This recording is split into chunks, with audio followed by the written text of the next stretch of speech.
اور اب ملتان سے حارث اظہر کا سوال شامل کریں گے۔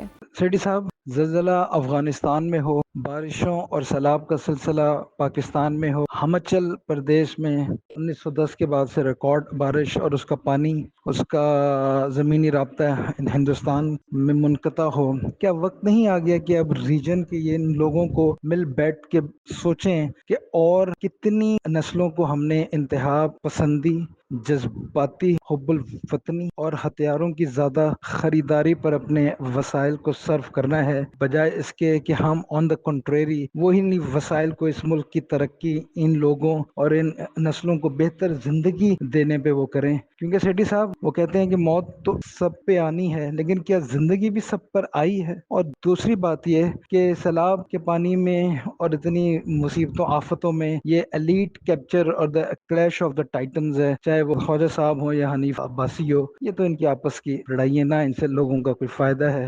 جی، آپ بات تو صحیح کہہ رہے ہیں تھیوریٹکلی کہ، اور چائنا بائی دا وے یہی بات کہہ رہا ہے، یہ ایس سی او اور یہ ساری بات جو چائنا کا فلسفہ ہے کہ انڈیویزبل سیکیورٹی اور جیو اکنامکس کے اوپر اب کام کیا جائے۔ پرابلم یہ ہے کہ ایک وقت تھا کہ ہندوستان چاہتا تھا کہ کسی طریقے کے ساتھ کوئی مسئلہ حل ہو جائے پاکستان کے ساتھ اور لڑائی جھگڑے بند ہو جائیں، مگر کشمیر دینے کے لیے تیار نہیں تھا۔ ہماری طرف سے وہ وقت ہم بھی چھوڑنے کے لیے تیار نہیں تھے، تو لڑائی جھگڑے چلتے رہے۔ اب صورتحال یہ ہے کہ سب کو اس بات کا احساس ہے کہ لڑائی جھگڑے بند ہونے چاہیے اور امن کی بات ہونی چاہیے، ڈیولپمنٹ کی بات ہونی چاہیے۔ اب پرابلم کیا ہے؟ میرا خیال ہے ہماری طرف سے تو اب تیاری ہے کہ اب ہم نے کر کے دیکھ لیا جو کچھ ہم نے کرنا تھا، اور اب تو صورتحال یہ بھی ہے کہ شاید کشمیری بھی جو ہے وہ اپنی آزادی کی بات ضرور کریں گے، مگر اس سے ادھر ادھر کی بات نہیں کریں گے۔ ادھر انڈیا کا جو اندر نا بہت تبدیلی آ گئی ہے۔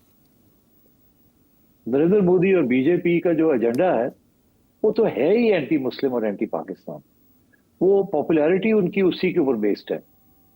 یہ پہلی دفعہ ایسے ہوا ہے، پہلے کبھی ایسے نہیں تھا کانگریس کے زمانے میں، اور پہلی بی جے پی بھی جب واجپئی صاحب تھے، وہ بی جے پی جو آر ایس ایس کے کنٹرول میں نہیں تھی، وہ تو پھر بھی آپ سے بات کرنے کے لیے تیار تھے اور مسئلہ حل کرنے کے لیے تیار تھے، اور شاید وہ اپرچونٹی مس ہوگی۔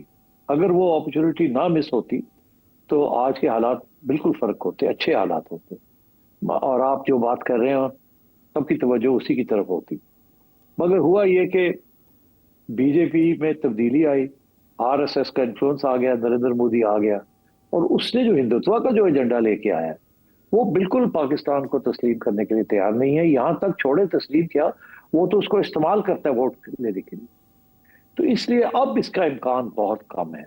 اب جتنا پاکستان اور چائنا اور امریکہ بھی کوشش کرے کہ کسی طریقے کے ساتھ انڈیا پاکستان کے درمیان امن ہو جائے اور کشمیر کا کوئی ایسا حل نکال لیا جائے جس سے دونوں مطمئن ہو جائیں کہ چلے کچھ نہ کچھ تو ہوا، وہ اب مجھے نظر نہیں آ رہا۔ جب تک یہ بی جے پی رول کرے گی انڈیا کے اندر، اور جب تک نریندر مودی اور اس کے اینٹی پاکستان اور اینٹی مسلم لوگ آر ایس ایس کے اس کو چلائیں گے، مجھے نظر نہیں آ رہا کہ اینی پاسبلٹی جس کی طرف آپ اشارہ کر رہے ہیں۔ سو یہ مایوسی کی بات ہے۔ یہ پہلی دفعہ ایسے ہوا، میں پہلے کبھی اتنا مایوس نہیں تھا۔ ہماری تو ہمیشہ امید یہی تھی، اور میاں نواز شریف کی بھی یہی امید تھی کہ جی کسی طریقے کے ساتھ اس کو ختم کیا جائے اور توجہ دی جائے اپنے غریب عوام کی طرف، وہ بھی کریں اور ہم بھی کریں، یہ ہتھیار اور جنگجو ریاستیں بند کریں۔ مگر اب آپ نے دیکھا ہمارا ڈیفنس بجٹ بھی بڑھ رہا ہے، ان کا ڈیفنس بجٹ بھی بڑھ رہا ہے۔ وہ جو فریز کرنی تھی، جو امن کی بات ہونی تھی، مجھے نظر نہیں آ رہی۔ انڈیا تو کہتے ہیں ہم نے شندور بند ہی نہیں کیا، کسی وقت ہم پھر کچھ نہ کچھ کر سکتے ہیں، اور اب آپ تو پوری تیاری کرنی پڑے گی، آپ کو تو چھوڑنا تو نہیں پڑے گا۔ تو میرا خیال ہے it's bit late for that, it's very unfortunate, very unfortunate. اب میری تو یہی خواہش ہوگی کہ انڈیا کے اندر تبدیلی، اچھی تبدیلی آئے، نریندر مودی اور بی جے پی کی فارغ ہوں، اور کوئی ایسی پارٹی آئے وہاں جو کہ سمجھے کہ امن کی بات کرنے کا وقت ہے۔ میں سمجھتا ہوں پاکستان تیار ہے امن کے لیے، اور اس کے لیے انڈیا میں تبدیلی ضروری ہے کیونکہ ہندوتوا نظر وہاں جاری ہے۔ اچھا سٹی صاحب، یہ ابھی کی خبر ہے کہ مقبوضہ کشمیر میں فیلڈ مارشل عاصم منیر کی تصویروں والے پوسٹرز चस्पा किए गए हैं यौम दिफा पर, और उन पे लिखा हुआ है कि वो वक्त दूर नहीं जब कश्मीर आज़ाद होगा। हाँ, आप देखें ना, इस किस्म की चीज जब होती है तो फिर और भी टेंशन क्रिएट हो जाएगी ना। आप ये तो कहेंगे जी पाकिस्तान ने करवाया ये, तो आप समझे कि दिस मैटर इज कंटिन्यूइंग। अब इसके बाद कराची से सिकंदर।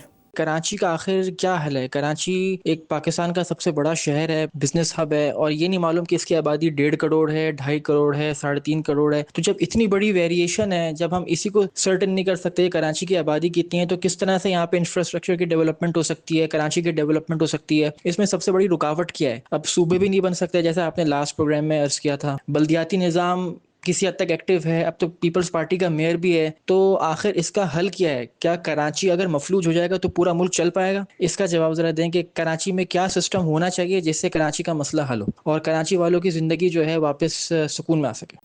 जी देखिए, इसके ऊपर पहले भी बात हुई है। कराची में आवाम जिसको वोट देगी ना, वही कराची का मसला हल कर सकते हैं। अगर आवाम नॉन पीपीपी किसी को तो वोट देती है और असेंबली पीपीपी के हाथ में, वो कुछ नहीं करेंगे आपके लिए। वही लोग आपके लिए करेंगे जिनको आप वोट देते हैं और जिनके पास पैसे हैं। तो एक सूरत तो ये है कि आप लोग सारे पीपल पार्टी के पीछे लग जाएं और पीपल पार्टी को लंबा ही वोट दें आप, ताकि कराची की सारी सीट्स पीपल पार्टी की हों। फिर वो कहेंगे वाह जी हमें सीटें मिल गई, अब हम कराची के लिए कुछ करते हैं, हम अपना वोट बैंक को बरकरार रखना है। अगर आप MQM और इधर उधर वोट देंगे और वो बिखर जाएंगे तो फिर कुछ नहीं होगा। एक तो ये, क्योंकि जाहिर है आप क्यों करेंगे, आपने वोट अपने दिल के साथ देना है, जिसको आप पार्टी के साथ आपका तल्लुक है उसको देंगे, तो इसलिए ये मसला आपका हल नहीं हो रहा। दूसरा सूरत हाल ये है कि कानून के मुताबिक पक्की लोकल बॉडीज हों और पक्के genuinely free and fair elections हों, और NFC अवार्ड जो है उसके अंदर पक्का कॉन्स्टिट्यूशनली लोकल गवर्नमेंट को पैसे मिलें, ताकि आपका मेयर जो है और आपकी लोकल गवर्नमेंट जो है वो आपके लिए कुछ करे। एक तो ये सोल्यूशन है। उसके अंदर जैसे मैंने कहा 3 उसके हिस्से हैं। एक NFC अवार्ड जो है वो प्रोविंस को कहेगा अपने 5, अगर 100 रुपया प्रोविंस को देना है तो उसमें से 40 रुपए आपने या 50 रुपए आपने लोकल गवर्नमेंट को देने। तो ये कॉन्स्टिट्यूशनली हो और फेडरल गवर्नमेंट डायरेक्ट आपको कर दे, और फिर लोकल गवर्नमेंट ऐसे कानून हो जो कि मेक श्योर कि वहाँ रिगिंग ना हो सके और इलेक्शन कमीशन तकड़ी हो, ताकि आप अपने नुमाइंदे बना सकें, फिर वो आपके लिए काम करेंगे। तो ये फार्मूला बेहतर है कि आपको धक्का दिया जाए कि आप पीपल्स पार्टी के लिए वोट करें। मेरा ख्याल है कॉन्स्टिट्यूशनल अमेंडमेंट करनी चाहिए इस चीज को करने की। एक और भी सोल्यूशन है, मगर पता नहीं वो सोल्यूशन है कि नहीं, बड़ा मुश्किल है वो। ये है कि कराची को भी जैसे इस्लामाबाद फेडरल एरिया है, कराची को भी फेडरल एरिया बना दिया जाए और फेडरल गवर्नमेंट टेक ओवर कर ले कराची की देखभाल, फिर शायद मसला हल हो सके। मगर कराची इस वक्त सिंध का कैपिटल है, कैसे कराची को फेडरल एरिया बनाया जाएगा? और इतनी रेजिस्टेंस होगी यहाँ, तो पानी के ऊपर इतनी लड़ाई झगड़े शुरू हो जाते हैं, तो कराची को सिंध से निकाल के कहीं और देना, ये तो फिर सिंधी कहेगा ये क्या हुआ, आप तो नहीं मानते। तो आई थिंक इस किस्म के इशू तो कराची का भी कैपिटल था भी, तब क्या मसाइल हुए कि इस्लामाबाद शिफ्ट हुआ? तब ये सिंधी नेशनलिज्म नहीं थी ना इतनी। अगर रह जाता तो ठीक था, वो नहीं, वो अयूब खान ने चेंज कर दिया, अब मुश्किल हो गया। अब Sindhi nationalism it's a very potent force. सेठ साहब, आबादी के तायुन में क्या मसला है कि टोटल आबादी का ही तायुन अभी तक नहीं हो सका, कितनी है? ये बस वही मसले हैं कि कोई कहता है 20 मिलियन है, कोई कहता है 10 मिलियन है। अब कराची इतना बड़ा शहर हो गया, वो एक शहर तो नहीं रहा। कराची को ब्रेकअप करना into smaller units would have been a good idea, मगर अगेन इस वक्त स्टेटस को जो भी हाथ लगाएगा ना तो लोग खड़े हो जाते हैं और वेस्टेड इंटरेस्ट बड़े पावरफुल हैं। इस वक्त पीपल पार्टी पूरी हावी है, सारे पैसे पीपल पार्टी चाहती है उनको मिले, फिर वो जहां मर्जी खर्च करें, वो खर्च करते हैं अपने कंस्टिट्यूएंसीज के ऊपर। अगर कराची के अंदर लोग उनको वोट डालना शुरू कर दे तो वहां भी करना शुरू कर देंगे। वहां के MPA जाएगा और कहेगा जरदारी साहब को, जो मुझे पैसे दें, मैंने ये ब्रिज बनानी है, मैंने ये गंदगी साफ करनी है, मैंने ये करना है। मगर वो पीपल पार्टी को वोट नहीं मिलता ना कराची में, तो ये रिगिंग करनी पड़ती है।